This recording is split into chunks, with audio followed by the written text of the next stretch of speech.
tonight's game, which I am calling the toilet bowl. These two teams, because it's already Thursday. It is already Thursday, and we got some more football going. How fast did the week go? this is about how motivated I am for this. Our viewers, this game. Everybody back home's living good, living safe. Everybody from back home, you already know that Cheetah and the Cheese would do it for you. But hey, another Thursday night football game going on tonight. Let's go. Yeah. Quick. It's those two teams, and I think they're both trash, but it is football, and I love football, don't you? Somebody's got to win. They're not going. It's not going to be 0-0. I mean, we can go ties now, but that ain't going to happen with these two teams. But somebody's got to win tonight, and it is football. It's 11-on-11. So with that stuff being said, guys, we are going to talk about that here in a little bit, and then we will actually go over the questionnaire that you guys filled out. It was awesome. We had over 100 responses. You can access that on the last video we did. The description's right there, the Google Doc. You can click on it, and then you can fill it out if you want to have your voice heard. But submit it. To start it out, we are going to talk about the Pittsburgh Steelers and the New York Giants last Monday. And let me tell you, back up a little bit. You're still the GOAT right now for being in the league, but I brought it back a little bit after last two picks. Yep. So I was up 10-4, and Josh ended up coming back with the 2 picks. I gotta let you come back somehow, right? No, I'm just kidding. I'll take it. So basically, what we seen in that game was the Giants O-line not knowing how to block. There were guys coming in left and right. Saquon Barkley was held to 6 yards total. The number 2 guy. He's on another team, though, dude. Number 2 guy in fantasy gets 0 points, basically. So that doesn't make no sense to me. The Steelers came out firing. Big Ben's back, baby. Juju Smith-Schuster has a new found love for football again, right? Because he scored 2 times. They were just making the Giants kind of look. At first, it started out like, "Hey, the Giants came to play, right?" Fumble on the 5-yard line, and then the Giants stick it in. You're like, "Oh, 7-0," and then they just show you who they really are. They couldn't block a soul. Darius Slayton actually had a really good game with Daniel Jones. He was back there fighting for his life. Ended up getting sacked 3 times, but Slayton's actually a young prospect. I think he produced very well, and especially in those situations, and they had to come back. So. By that, saying that, Pittsburgh's defense, they were number 1 in fantasy, and, man, we seen it. They came down. They were blitzing every single gap. They were making it happen, dude, confusing everyone on that Giants offense. And Jason Garrett, I don't think, personally got a really good offensive play calling that game, but I do think that they will get better week to week. They will get better. So I'm with you. With that being said, like, when has he called good plays, though? We've seen it at Dallas. He got the responsibilities taken away from him. Like, what are you talking about? The Dallas was like top 10 offense last year. I still don't like play calls. They don't. It's because Zeke and Dak went crazy. They can be. That's probably a really good thing.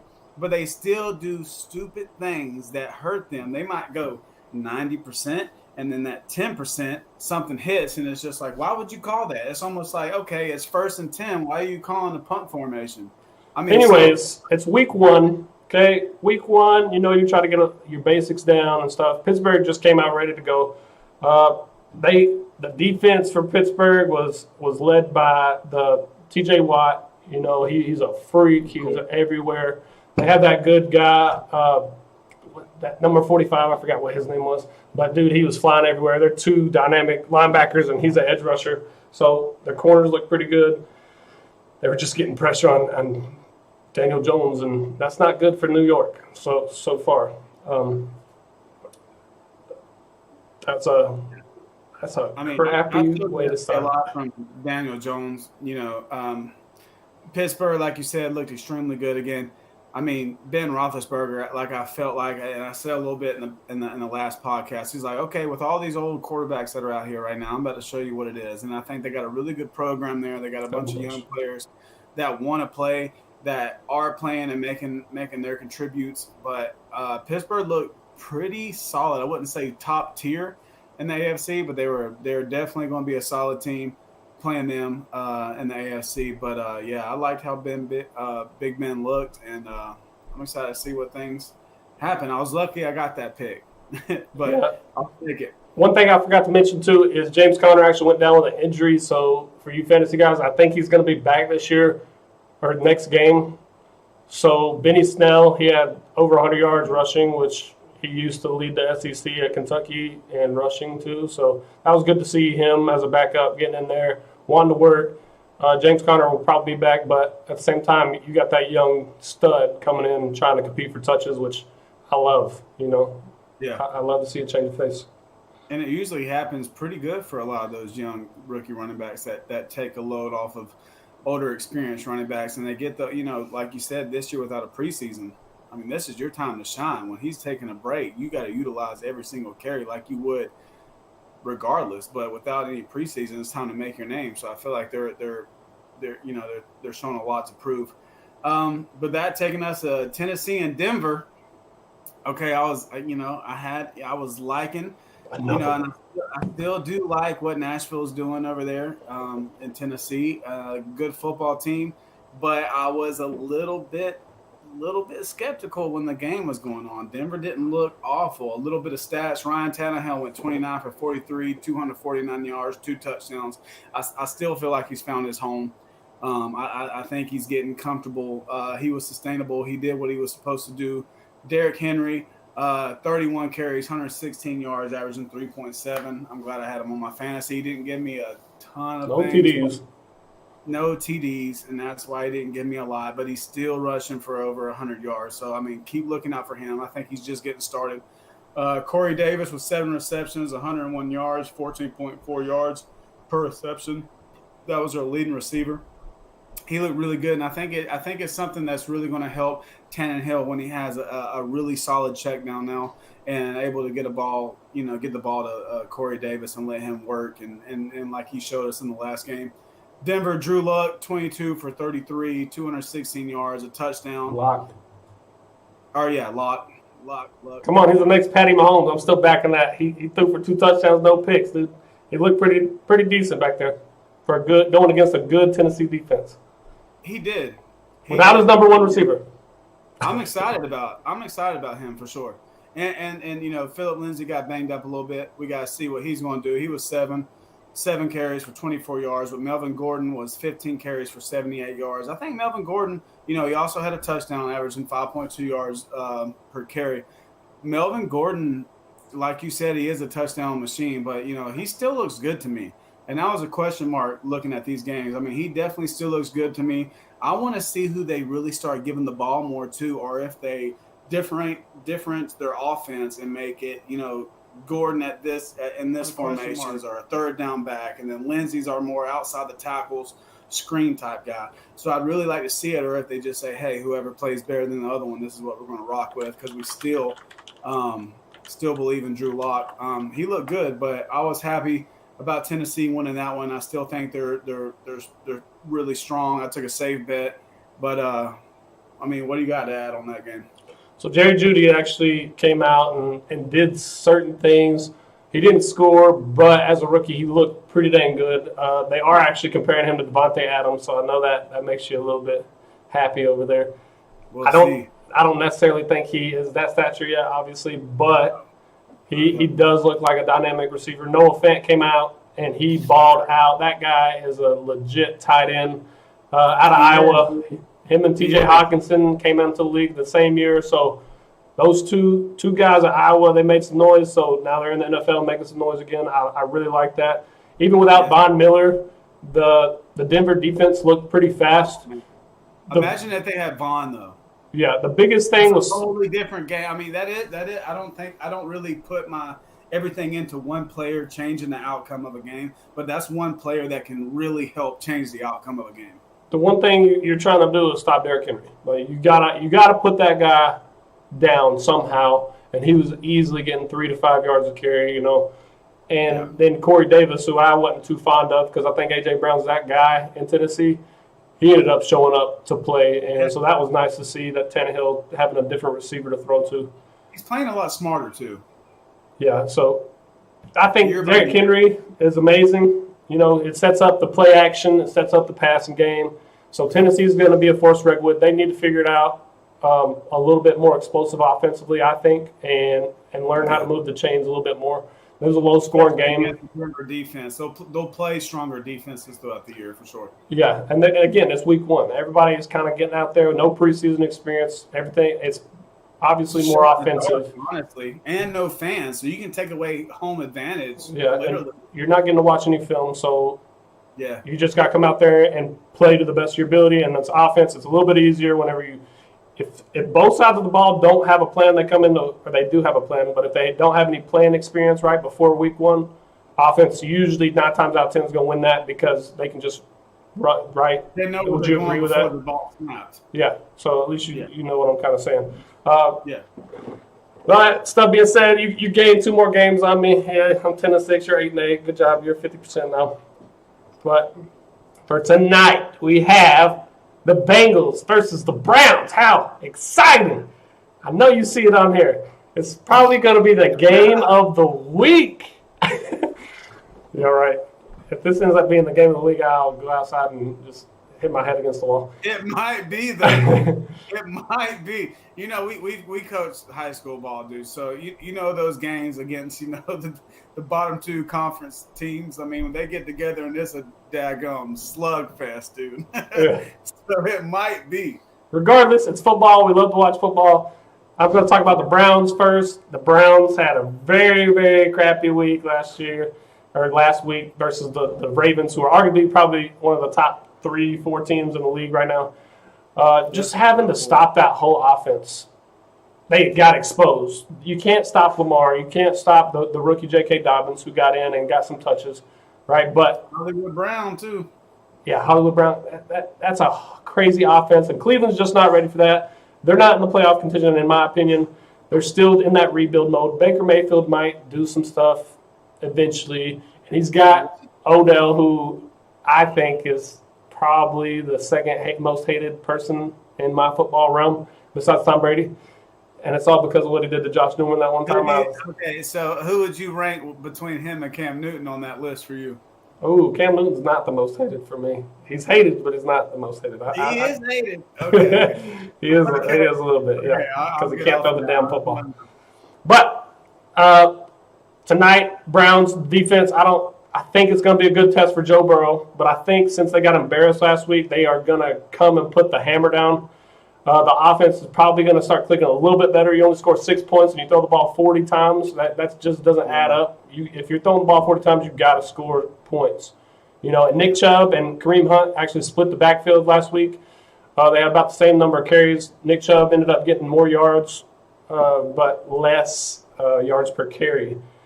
So I hope they give the ball to Nick Chubb. They got to establish a run game. Cincinnati last year was one of the worst run defenses. I'm taking the Browns this week, Josh. Browns are going to get it done versus the rookie Joe Burrow. What do you think?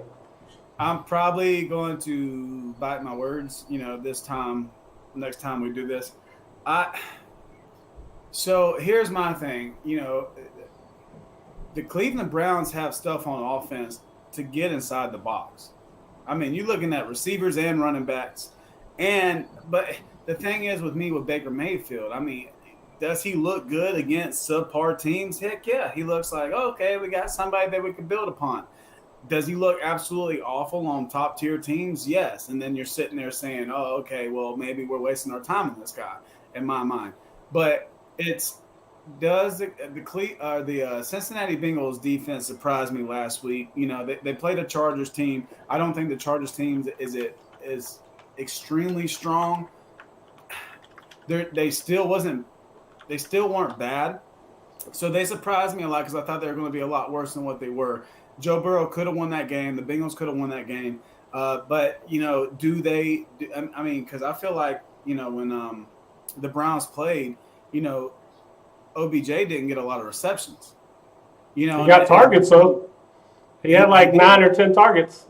He did get 9 or 10 targets, but it's because are they double covering him? And then if you double coverage him, as Landry's going to be the one that gets the upside of that, which we seen last week. So now as a defense, do I spend my time double over top of one receiver and let the other receiver beat me on the backside 1-to-1, or do I sit there and just play and do what we're supposed to do? And I think the Bengals, if they sit there and play and do what they're supposed to do, they might be all right. I think if they start getting into the concept of trying to double over top of one receiver, leaving one receiver on a one-to-one matchup, even if it's zone or even if it's man-to-man, and then also having that run game, and you have Mayfield that can roll out the pocket and make things happen, then I think they're going to be in trouble. But I still say Cincinnati wins. I'm believing in Joe Burrow. You in Cincinnati, dude.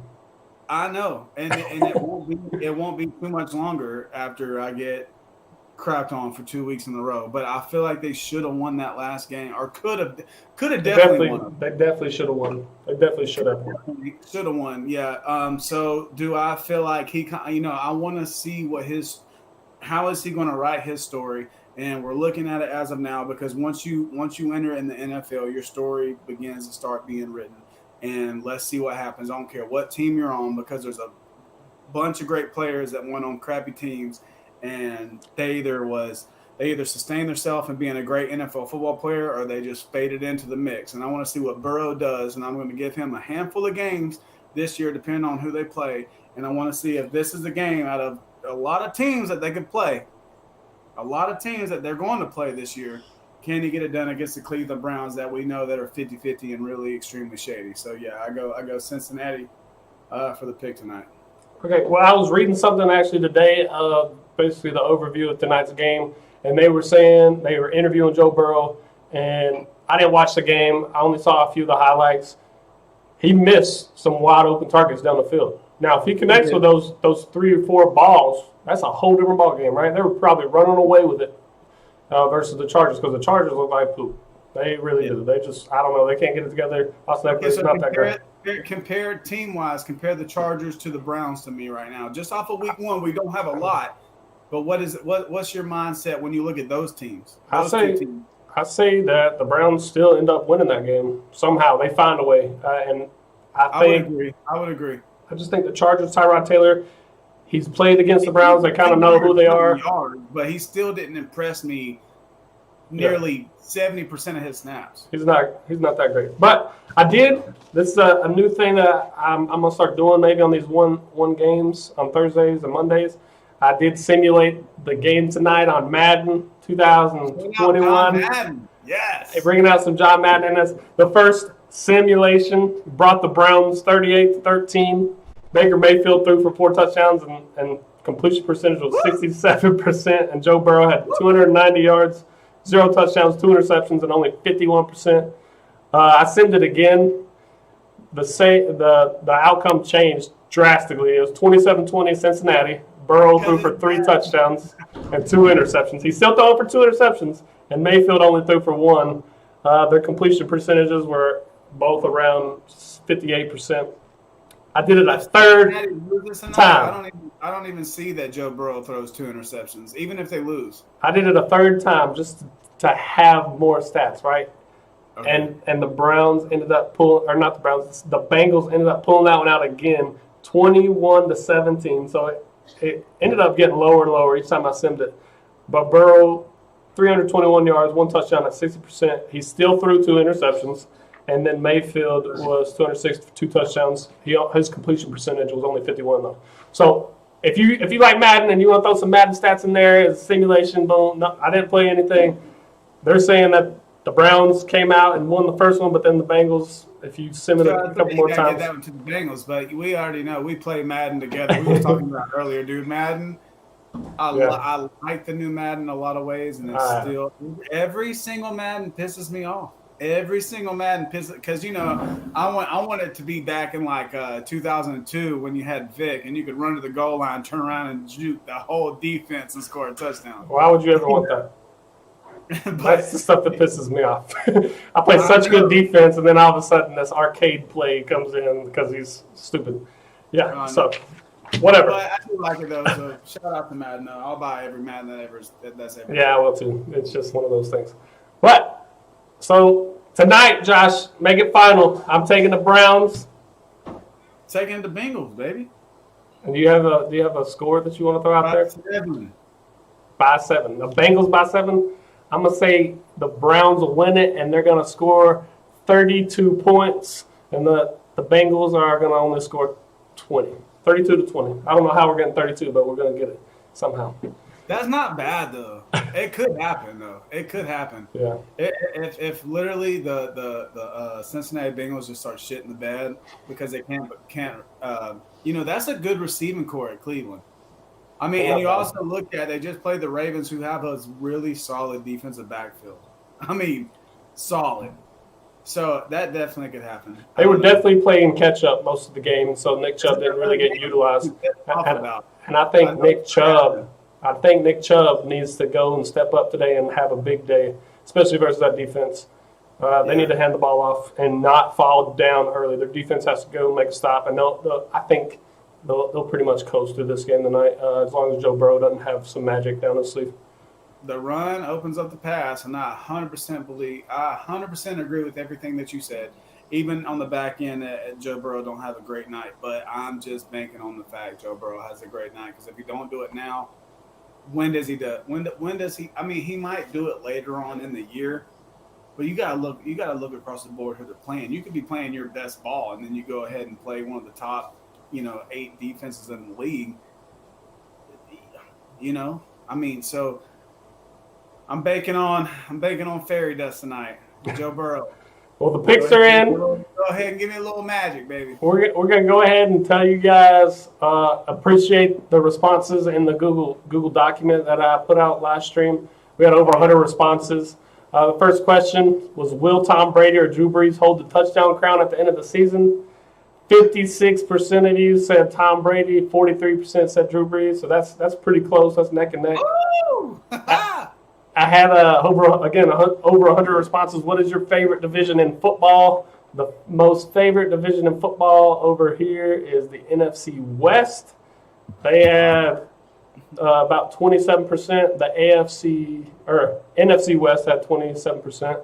You North Carolina followers, start submitting. Don't let it just be over there on the West Coast. Yeah, and then let's get some viewers and spread this out. Let's make it a little bit down, dirty South compared to the West Side. Come on now. So the next favorite teams were the AFC West. This is all the bandwagoners: the Chiefs, Chargers, Raiders, Broncos. Okay, might be a Las Vegas thing too, but those are the two West sides on the AFC and the NFC are the top favorite divisions. The one that comes in last is the AFC East. That's the Bills, Patriots, Dolphins, Jets. Thank you, Jesus. Nobody likes the Patriots in this thing. And then the South and the North, they're pretty low down here, dude. They only got 7 votes and 10 votes, and that's about 9%. Oh, that's okay. We went to the NFC Championship last year with 13 wins. I'm not no stats is going to make me different. What I wear on my chest, baby. So that's a little fun. And then the next question was, do the Patriots win the division? 60% say no, 40% say yes. Out of the 4 running backs, which one will have more rushing yards? Zeke, Jacobs, Jones, or Henry? We got Josh Jacobs leading the votes at 34%. We have Aaron Jones, surprisingly, came up at 25%. You have Ezekiel Elliott at 22%. And then 18% only think Derrick Henry, who is going to get fed the ball, is going to lead. I voted for Josh Jacobs too, man. Who else should they give the ball? He needs to go crazy. Aaron Jones is going to start splitting the carries more so than he did last year. I think he still gets over 1,000 yards, but I feel like Josh Jacobs beat him. Patrick Mahomes or Lamar Jackson, who holds most fantasy points? 56% say Lamar, 43%. That's pretty close too. Say Patrick Mahomes. And then the last question was CeeDee Lamb or Jerry Judy, who has a better rookie year? 56% say CeeDee Lamb, and only 43% say Jerry Judy. And if you look at the stats, guys, they are very, very similar and very close in this race after week 1. CeeDee Lamb might have Amari Cooper sit, so that's cool. And then Jerry Judy has Cortland Sutton that's still injured. So we'll see how that kind of plays out, and hopefully one of them scores this week. Ryan, let me ask you this. In that Patriots division, because I just want to ask you, if the Patriots don't win in that division, who wins it? The Bills. Yeah. I've been on the Bills high horse for I don't know how many years. I love the Bills. Do you think the Bills win that division? Yes, for sure. The D coordinator that we had, that's now the head coach, Sean McDermott. That dude is legit, man. As soon as he left, our defense fell apart. So I think he knows what he's doing up there. He's got a great quarterback in Josh Allen. Stallion, baby. And then they got some dynamic receivers in Stephon Diggs and John Brown.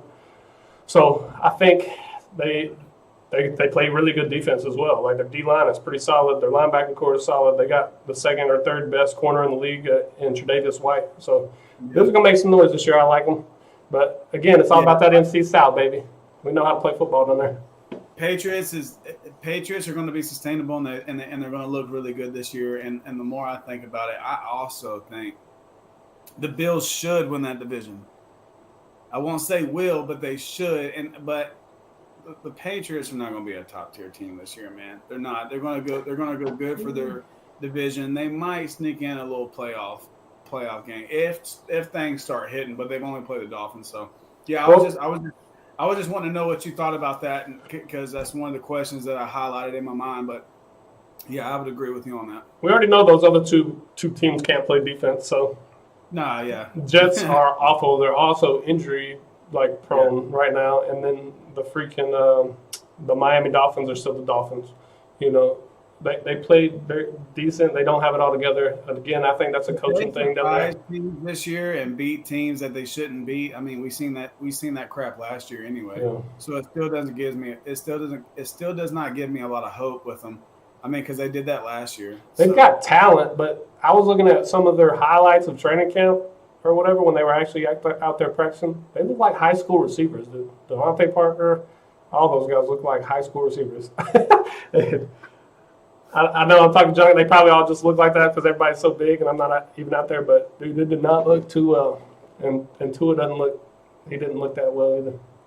I don't think he played that year. I think they sit him and look over him for a year.